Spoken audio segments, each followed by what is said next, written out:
এটা কি জানেন? এটাকে বলে ইনসুলিন। এই যে এটা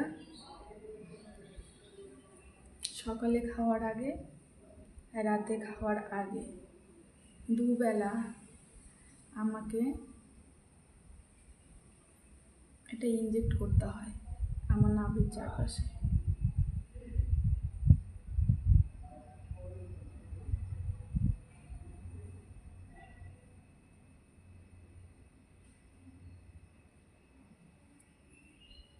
এই যে আমার সিরিঞ্জে ভরা কমপ্লিট।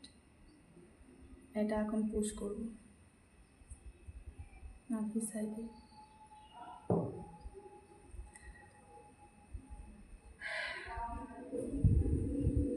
তো এত কম বয়সে এত কিছু আয়ত্ত করে নিয়েছি। থাইরয়েড, হাই ব্লাড সুগার, আমারটা টাইপ এ ডায়াবেটিস, মানে জন্মগত জেনেটিক, মানে মায়ের পেটে থেকেই আমার নাকি ডায়াবেটিস। তাই ডাক্তার বলেছে দুবেলা ইনসুলিন ইঞ্জেকশন নেওয়া ম্যান্ডেটারি। এই যে কি কষ্ট।